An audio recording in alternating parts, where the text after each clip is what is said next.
Generative AI Examples 4, Making Large Language Models Good at Mathematics. So computer algebra systems have been around for a long time. They're excellent tools for math. They're rule-based and exact. We've been using them for decades. The concept was introduced during the Apollo program. They do math the way we humans do math. But there are several reasons why they're not more widely used. You must read documentation thoroughly and revisit it often. Rule-based means that you get special cases and you get an exponential growth in the number of cases that have to be considered. And you must learn and use computer algebra system constructs and formats. But large language models are good at these three. So our focus is with large language models using the computer algebra system SymPy. SymPy is a Python library implementing computer algebra and exact arithmetic. It's excellent for calculus, linear algebra, differential equations, group theory, a whole lot of other advanced mathematical fields. And everything here also applies to SageMath, another excellent computer algebra system in Python. For example, let's maximize binary entropy. B of p equals negative p log p minus 1 minus p log 1 minus p. And we're just going to ask the large language model to use SymPy. Don't have to worry about any mistakes. So some notation. User denotes my prompts to the large language model. LLM denotes responses from the large language model. LLC is Python code it generates. I import SymPy as SYM and use this cell as context. This is the Jupyter Notebook in the Anaconda Cloud, and this is the Anaconda Assistant in the Anaconda Cloud. Here's my prompt. Let b equal negative p log p minus 1 minus p log 1 minus p for a new variable p. Find the derivative of b with respect to p. It does so. For what values of p between 0 and 1 is the derivative of b equal to 0? P is a probability. That's why I want to look between 0 and 1. It gives me valid points. Notice the floating point representation. Then I ask it, does B have a maximum or a minimum at any of the valid points? It responds with the second derivative test, which gives it the context for producing the exact solution using an exact implementation of the second derivative test, which is what we see here, an exact step-by-step solution constructed as we progress through our conversation. It defined the variable p in step 1, then it defined b in step 2, found the derivative in step 3. In step 4, it found the critical points by setting the derivative equal to 0 and solving for p. Notice the solve command, it always sets the first argument equal to 0 in solving for the p in the second. Filter the critical points. This includes this eval f. I didn't ask it to do that, but it did find points between 0 and 1, which I did need it to do. Found the second derivative, and then did an exact implementation of the second derivative test. My results, 0.5 is the argmax because the second derivative is negative 4. And if we had omitted that eval f, it would have given me not a decimal, but the actual fraction 1/2. So here's another example from linear algebra. Import SymPy as sim and display the final result of each calculation. I want to show me what it does. And here is my next input. I just give it 9 numbers in this format, and I want it to be a 3x3 SymPy matrix, which it does. Then I ask it, calculate the characteristic polynomial of a as a function of the SymPy variable lambda. So it defines lambda, then finds the characteristic polynomial of a as a function of that lambda, as we see here. Well, we can factor that. So I ask it, does this characteristic polynomial factor? And indeed it does. It factored out the lambda. Now, of course, the reason we're interested in the characteristic polynomial is because of eigenvalues. So what are the eigenvalues of a? Well, it constructs this code. This is its LLC response. What's the first eigenvalue? What's the second eigenvalue? What's the third eigenvalue? And apply the characteristic polynomial to A itself. And when it does that, I get the zero matrix. This is just the Cayley-Hamilton theorem. And everything that you see here was done by the large language model in response to my questions. This all is LLC responses. So let's do another example. Define variables u and v and let y be the logarithm of their product. And then expand y into a sum of logarithms. So here we have it. But it didn't expand. So I tell it, try again. This time it uses a different version of the expand command. It's important to note that rule-based systems, and computer algebra systems in particular, you have to consider special cases. You expand in different ways for logarithms as you do for trig, as you do for rational, as you do for simple polynomials. So the special cases grow exponentially. Notice that it just tried another one, this time the expand log. But I got the same result. It didn't expand. Well, I know what the problem is. The problem is that uv could be positive even though u and v are both negative, but logarithms are defined only for positives. So I ask it, the LLM, what set is u associated with? So a variable u is always associated with a set. If that set is S, then every value of u is in S, and every value in S is a possible value of u. It says, without additional context, u is associated with a set of real numbers. Well, those could be negative. So how would I define u to be associated only to the set of positive real numbers, and also v?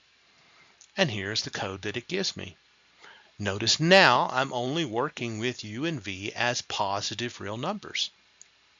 And now it does the expansion. So everything is exact, and we get a Python script of the session on the fly during the conversation. There are no hallucinations, no weirdness. It can be awkward bouncing between the large language model and the notebook. So I'm going to conclude by talking about how you can use large language models in Jupyter itself. And we can do so using the library LangChain. We don't have to use LangChain, but we often do.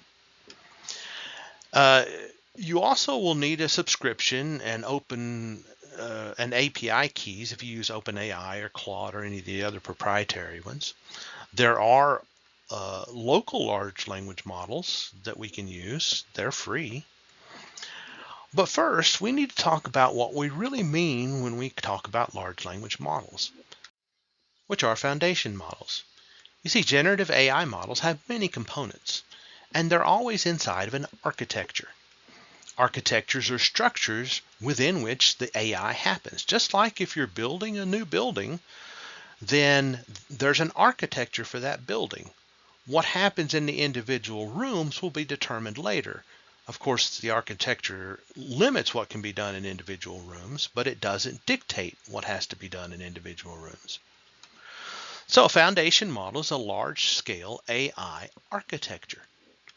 For example, here's how foundation models generate responses. Notice that the first part is really just feature engineering, all the things we need to do to get to the point that we can actually present the data to the algorithm.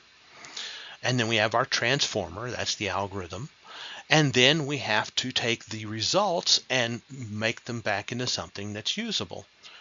So analyze and interpret what comes out. So, for example, GPT 3.5, ChatGPT is actually just the application of the GPT 3.5 foundation model. And you can actually use different foundation models. All of these work with ChatGPT. So if you do one of these GPTs and some additional tuning and training, then that's where our foundation model is. And here are all the possibilities in OpenAI for foundation models. So what exactly is a foundation model? Well, I'm going to give you an analogy. And I'm going to use automobiles. And in an automobile context, the foundation model is the powertrain, which is the engine, the transmission, and the wheels.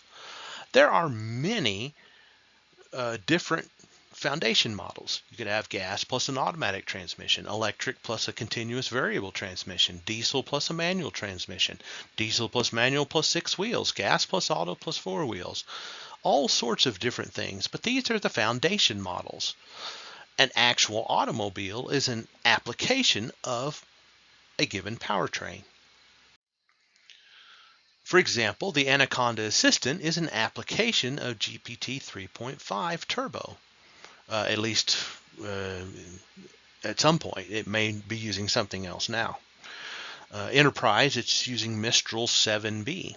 It's interesting because Mistral 7B is something that you can actually use for free. And the Anaconda Assistant is simply an application of the foundation model. Now, this is important because when we use Python and LangChain or equivalent, we're working with foundation models. And we use the LangChain to access a foundation model. Platform.openai.com, these are the foundation models behind ChatGPT. And it looks something like this. The models themselves got cut off at the bottom there, but there are many of them. And to use them, you tend to need an API key. You click on the settings wheel, takes you here. You click on your profile, it takes you here. Click on API keys, and you can create a new secret key so that you can use this in Python. Console.anthropic.com, these are the foundation models for Claude.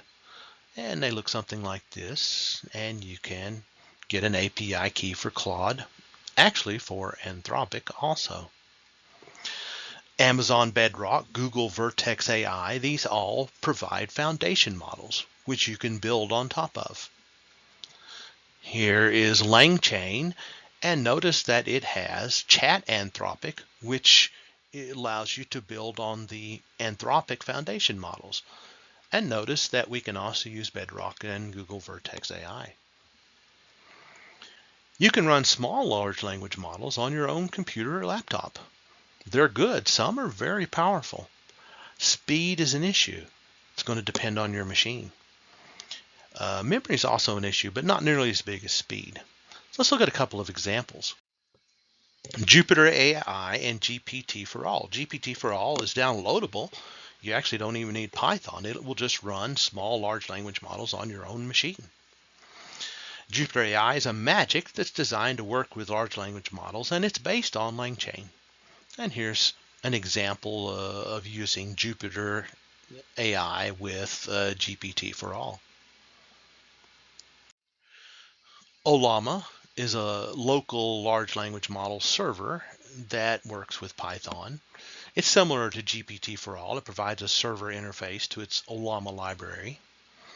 Here is an example of a session with Ollama, and notice the response looks kind of crazy, but in reality, we really just want the content of the message, and when we do that, we get a nice markdown result.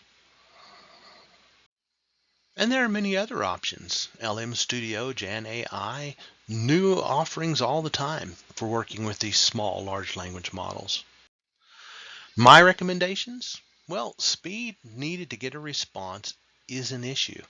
Anaconda Assistant, ChatGPT, Claude, etc. They're not free, but at least they're fast, given you've got a good internet connection. Small large language models are often just as good, but rarely as fast. So the key concept here is to do math exactly, use a large language model with a computer algebra system. No hallucinations that are difficult to catch, and the computer algebra system code and structures are a byproduct. They're exact and can be adapted for many different purposes in pure mathematics even. So my personal recommendation, of course, is large language models with SymPy.